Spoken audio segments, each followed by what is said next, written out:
Well, this is a very, very special occasion to look at you from Fulda, which is where my father was born. I visited once, maybe 8 years ago, and I have been so impressed with your teacher's work and very impressed that you are particularly interested as so much time has passed and the memory has faded. And even in some cases, there's been Holocaust fatigue where people don't want to hear about it anymore. And of course, this is a story, a horror, a tragedy that should never be forgotten. So I commend you for making a special interest taking a special interest to not forget it and to learn about it and to be informed about it and inspired to lead your life differently, making sure that this never happens again. So let me be very brief because most of all, I do want to hear your questions. As you both know, my brother and I were children in the Holocaust, 5, 6, and 7. We were born in Holland. Our parents were born in Germany. My father was born in Fulda. And they escaped to Holland because they thought that Germany would not invade Holland. It had been neutral in the World War I. But of course, Holland was taken over. And we ended up in Westerbork and in Bergen Belsen. My brother, who was the true historian, will give you all the details. But in any case, we survived, which was a total miracle. And today, I believe we are the only twins who are still alive, who survived the Holocaust. And of course, being a child in the Holocaust is a different experience. Although we have searing memories of it, one of the kind of miracles and blessings was that we did have our parents, which was highly unusual, even though our mother and father were separated in the camp. They were there. So we were one of the very few families that survived, all 4 of us, which is extraordinary. And it's something, it's a blessing, because certainly without them, we would not be talking to you today. And so we came to America. My brother and I were 9 years old. We had never been to school. So we started school at 9 years old in New York City. And went on to go to college, to get master's degree, my career was in health policy and healthcare economics. I've always been interested in the financing and delivery of healthcare. So I worked in the Congress and I worked for think tanks, et cetera, et cetera. I married, I have 2 children, I'm a grandmother. I could tell you a lot more, but really most of all, I want to hear from you, but I'll turn it over to my brother. My original name, geborene Name, was Stefan. I was named after Stefan Zweig, who was a very famous author, journalist, and novelist back in the 40s and 30s. My father had met him once, told him if he ever had a son, they would name him after him. But when I came to America, everyone mispronounced it, and I thought Stefan was not very American. So I impulsively, on my citizenship name certificate, changed it to Steven, to my regret. I served 4 years as a naval officer, and then started in business, moved to Rochester to buy a business. I bought a very small business. It grew up into a big business. I sold it in 1998, and I am now retired. Yeah, so like I mean, you were in Bergen Belsen, and I mean, you were children. So what did you do? I mean, it was a concentration camp, and so I mean, you have to do some work, or what did you do the whole day? Children did not survive very long in the concentration camp. The average life expectancy for a child was about 8 to 10 weeks. They were children. They were usually looked after by the old people who could not go into an Arbeitskommando, who could not go into slave labor. So we were basically on our own. We were, in one way, we were blessed in that although we suffered as did the adults, we were not aware that they were going to kill us. Marion and I, we're basically alone. We sat around. We were very aware of the fact that of being constantly hungry. There really was no food.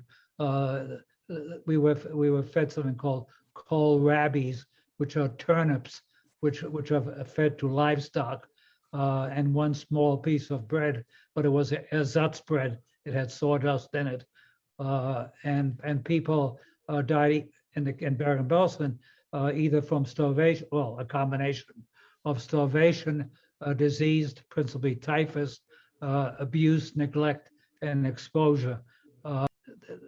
I once asked my mother what it was having children, what it was like having two little ones in a concentration camp. We did not have a toothbrush in a year and a half. We didn't know what toilet paper was for the entire time. We were hungry all the time. But as I said, we had the blessing of not having what we call context, not realizing that we were there to die. The psychological escaped us. So in that sense, we were fortunate. But one thing I will add, I asked my mother late in her life what it was like having two small children. And I thought that she would say, well, it was very sad to always see my children. So we were covered with lice. And Marion and I would pick lice off each other's head, not really realizing what they were, but they itched. And I still remember the sound. We would snap them between our filthy fingernails so they stop scratching. But I asked my mother what it was like, and I expected to say, well, it was terrible to see my children so dirty, so hungry, and so unhappy. But she didn't say that. She said Marion and I were gray, like the color gray. And I said, tell me more. And she said, you didn't move, you didn't complain, you hardly spoke. And my mother did not realize it, but I've studied it.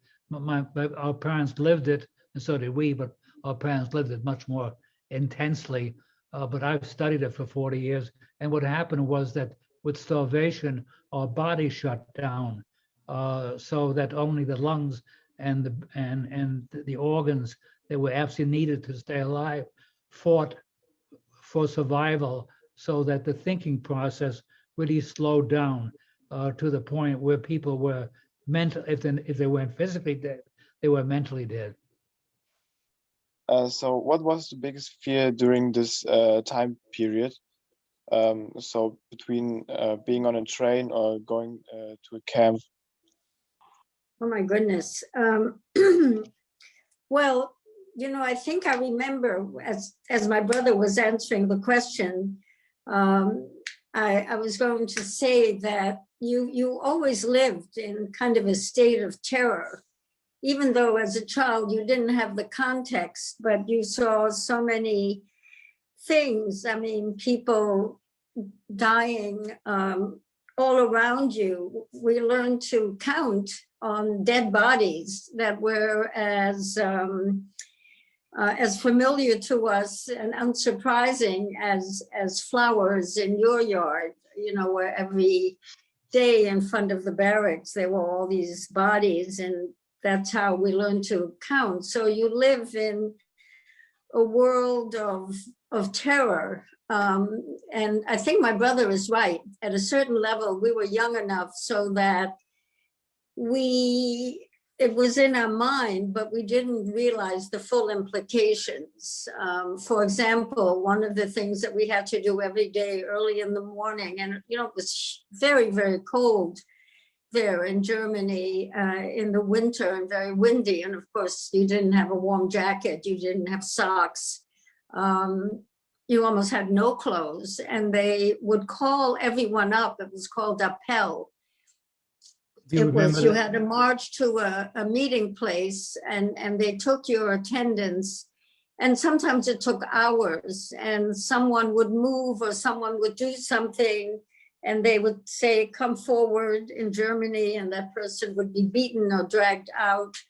And I remember it was always, I guess today I would consider it like a roulette game.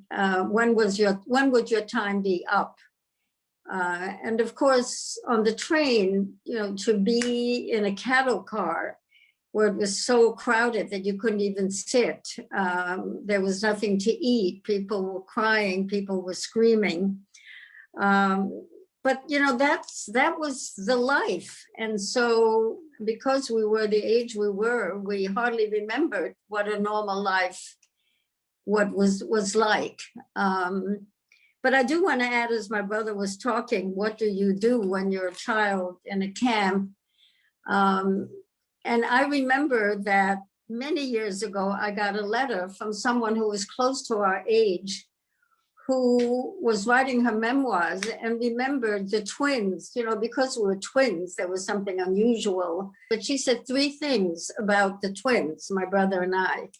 She said that we actually had a toy. We each had a toy in the camp. So that must have somehow, we must have taken it with us. So my parents somehow put it in their small suitcase.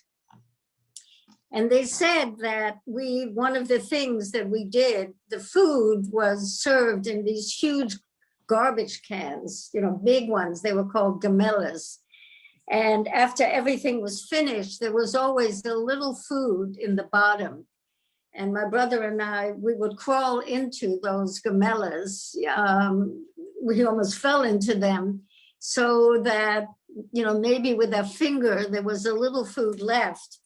And this friend who wrote the letter said that I was always afraid of getting whatever I was wearing dirty, so that I would always try to roll it up, which to me was so interesting in a place where you're so filthy.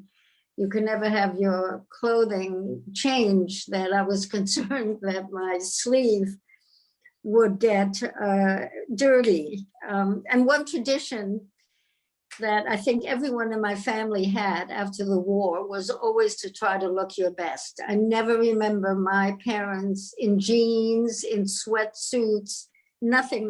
They always looked so perfectly dressed because you felt like an animal. And after the war, we always wanted to kind of be proud of the way we looked. And then there was another, I'm carrying on too long, but she also said that I always told people how they could be less hungry, which is not to swallow all your food, but to keep a little bit in your mouth and kind of chew it and chew it and chew it, and then swallow it. So she said I had this secret formula that I handed out to other people there. In any case, a very long answer to your question.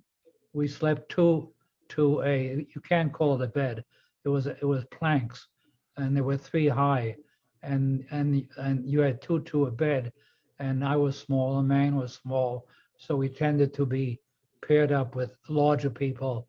And one morning, the person that I was bunked with was dead, so that was one of my better days. I had the place all to myself for I don't know how long. I would have asked, what did you eat there, and how much did you eat on a day, maybe? You certainly didn't eat much. As I say, the mainstay was kohlrabi, which is a kind of a root vegetable. And, that was often put in a very thin soup. It was almost like water. And then in the beginning, there was sometimes some horse meat in the soup. Well, one of our precious memories, Turk, about eating, and my brother can go into more detail, but for our 6th birthday, my father sold his wedding ring so that somehow he was able to get 2 pieces of bread and chocolate sprinkles in between. In Holland, it was always a favorite. I think it is still a favorite food of children to have chocolate sprinkles and then something else called muisjes, little candies that you put on biscuits with butter. That was always a favorite breakfast food. And so he managed to get this sandwich, which my brother and I shared. And I think we spent maybe a month or 2 eating it, a crumb at a time. We never even took a bite of it. It was so precious. So that was the highlight of our stay in Bergen Belsen. And it was, of course, an amazing thing that my father was able to get us that sandwich at the cost of his wedding ring. The other incredible thing is that there was a Greek colony at Bergen Belsen, people who came from Saloniki in Greece, and they actually were able to make matzah. I don't know quite how they did it, but it was always that for Passover, which is a major holiday for Jews, they were able to produce matzah. When talking about food, I can never throw bread out. If the bread is stale, it happens, I eat it. And Marion was talking about hagelslag, chocolate sprinkles. I have a whole box of it downstairs. A friend of mine from Holland sends it to me, only because it means something to me. I don't like it that much, but it has a special meaning. Did I get it right that the elder in the camps took care of you because your parents were in forced labor? Yes, of course, taking care. All these words were meaningless because it was living in a hell. It was not living in a world. But the older people who all died anyway, but who were useless for forced labor, they just were, grandmas and grandpas, and they were around the barracks during the day, and so the children, and there were quite a few children in the beginning, had nobody. So the older people, the grandmas, Großmutters and Großvaters, would sort of look after the children, and Marion once saved my life in the barracks. We were in the barracks alone. Our parents were in an Arbeitskommando. Canadian aircraft was strafing the camp, and we had no idea what it was. But Marion had the good sense of recognizing that it wasn't good, and she dragged me under a concrete sink at the end of the barrack while the bullets were coming through the roof. So thanks again, Marion, in case I haven't mentioned it lately. My question would be directed towards both of you. From this time, what is your most vivid, your most defining memory? I have had a more or less privileged life. And I sometimes think that someone is upstairs protecting me. I don't know if that's the case, but I have had a privileged life, beginning with surviving. I think a lot always about my parents, who I felt were extremely heroic and strong, and who without them, I don't think we would be alive today. They just endured, but they somehow had a wisdom about them, and they made the best of, horrific, horrible, tragic situation. So I must confess that every day of my life, at least at one point during the day, I think about where I was and where I'm now, and I'm thankful. I feel it's like a miracle I do have certain things. You know, I never saw a flower. I don't remember seeing a flower while we were in Bergen Belsen. There must have been some flowers because we went through spring, and you know that spring is a lovely season. So maybe somewhere outside the barbed wire there was a flower. But when we were liberated by the Russians and we were in the small town of Tröbitz in Eastern Germany, it was spring. And there were flowers all over the place. And it was, to me, so miraculous to see flowers, their beautiful colors, made a big impression on me. And so there's never a day in my life where I don't have flowers in my house. You know, that memory has always stayed with me.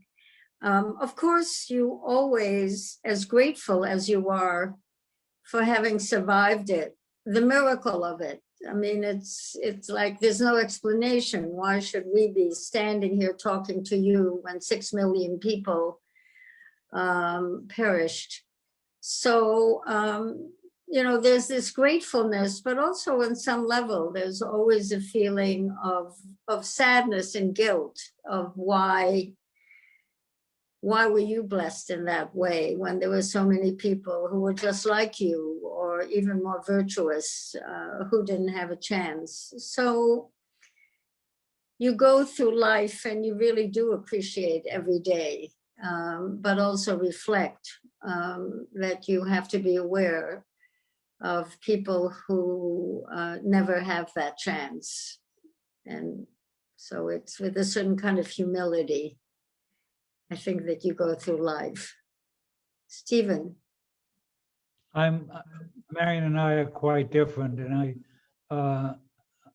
I'm more obsessive about it because it's at some point, actually in 1984, I sort of discovered myself, and I became I can't say a scholar, but I have said I have probably close to 1,000 books and have taught Holocaust for decades. And at times I try and look at it historically, because the camp itself, I mean, I remember it, but it was so hell-like that there were no memories. I mean, for example, there were no toilets, and when we were on the train, there were no toilets. But you know, it's hard to imagine that. You know, when you have to go, you have to go. So you can imagine what the conditions were like in the camp, and it contributed to dysentery, which contributed to the high death toll. I remember my mother brushing our teeth with there was hardly any running water, but it rained, and my mother would take her finger in water, and I can't honestly say whether it was. I don't remember faucets, but in water nevertheless, and she would go like this to brush her teeth, because we had no toothbrush and we had no soap, and we had absolutely nothing. You also wore whatever you owned. If you owned 3 ragged shirts, of course there was no way to clean anything. You wore it until it fell off your back, but you probably would die before that would happen anyway. But you had to wear it all, because if you didn't wear it, somebody would steal it. So you wore everything that you owned. You couldn't leave it in the barracks; it would be gone within 5 minutes. Strangely, the thing I remember the most, and I can't tell you why, other than a young boy's fascination with machinery, I remember the day that the Americans came to Tröbitz to take us over from the Russians, and they arrived in these huge olive trucks with the big white stars on the door. And the first 2 English words I learned were chewing gum and Hershey bar, because we would beg from the soldiers, you know, Hershey bar, chewing gum. It's all in English that we learned. I want to just add one more memory, which is a strong memory. So my father, because he always played a leadership role, tried to play a leadership role. He was head of a commando, and he always kind of looked, and when there was a time when there weren't Nazis around, he would tell his commando, and they were doing very heavy labor, to relax and just not work so hard. And of course, one day when he had told his commando that, the Nazis became aware of it and, kind of beat him almost to death. He was not recognizable when he was brought into the camp. My mother recognized him by his wedding ring. And so he was put in what they call an infirmary. It wasn't really, because if you lingered in an infirmary, you after a while, you never survived. But he was there for a while. He had a lot of broken bones. And I visited him. I was able to visit him. And I remember once visiting him, and he said, "What do you dream of? What would you like to see happen when this is all over?" And I remember telling him, "I want to see a whole loaf of bread." But then I also remember that he always wanted to be dignified, even as he was lying there, weighing 90 pounds and almost not looking human. He wanted to shave. Well, of course, there were no mirrors of any kind. So he asked me to hold up the lid of a tin can, where you can see a little bit of your reflection. And he shaved. I don't even know how he got a blade, or maybe he used something. But it was very important for him to always maintain his dignity, even under those circumstances. So that was a strong memory.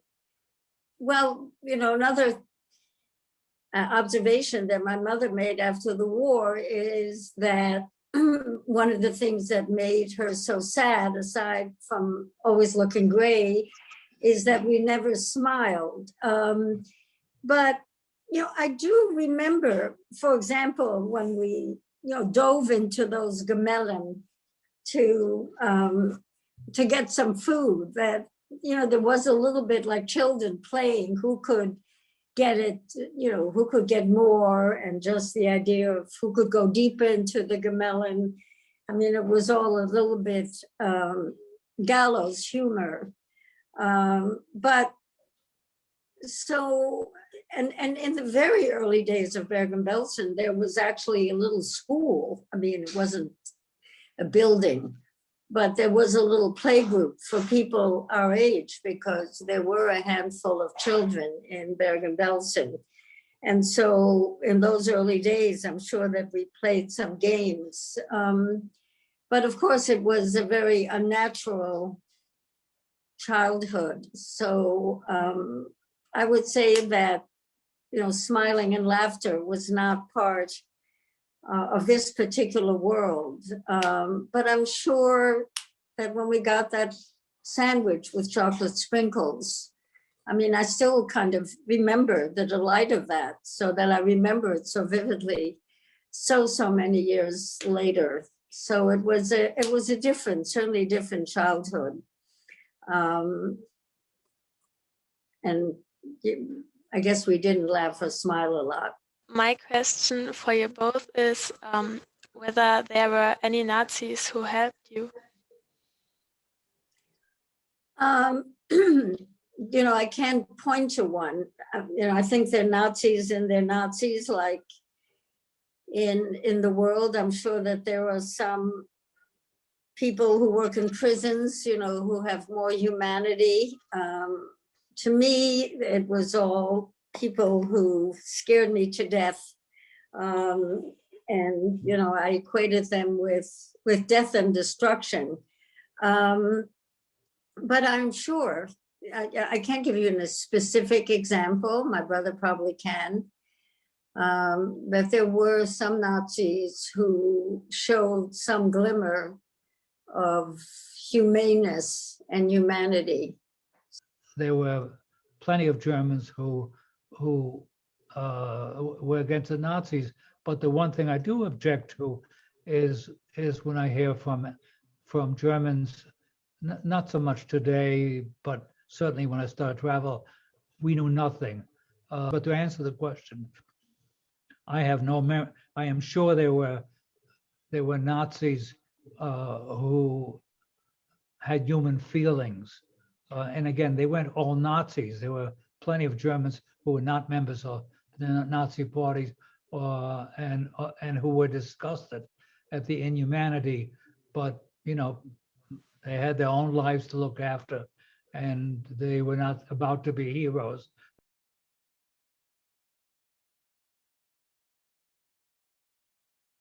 You know, I use my parents as models who had such strength, had such dignity, had such good values. They were just wonderful human beings. And what did they do? They just tried to make the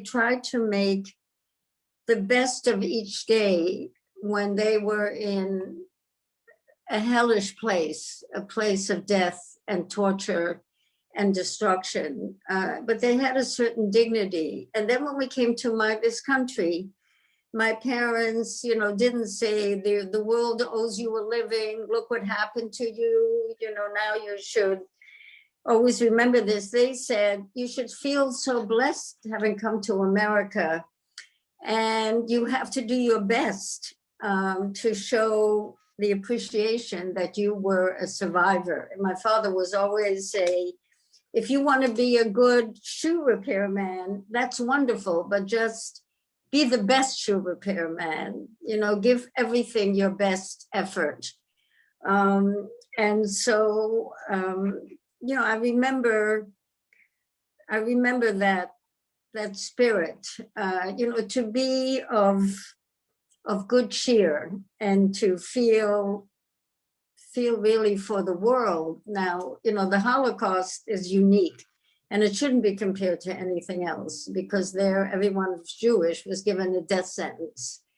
But, you know, you always see, look what's happening in Africa and in so many other parts of the world, where children are deprived and lived in DP camps. You know, luckily, and it could go either way. When you go through something like that, you can become very depressed.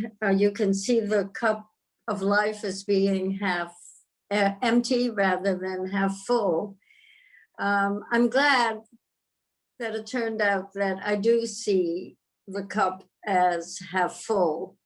And even your wonderful teacher, now she's an extraordinary example of wanting to make a difference, wanting to keep the memories alive. So I would say that you only have one life to live. You have to embrace it the best way you can. To live in a world of anger and regret would be a waste of time for this one precious life that you have. And so to just lead it as best you can, and to be generous of heart and to kind of, you know, to see the hope instead of the sadness, but also to understand the sadness that people who have so little, what a struggle that is. And, you know, that gives everyone a certain sense of humility.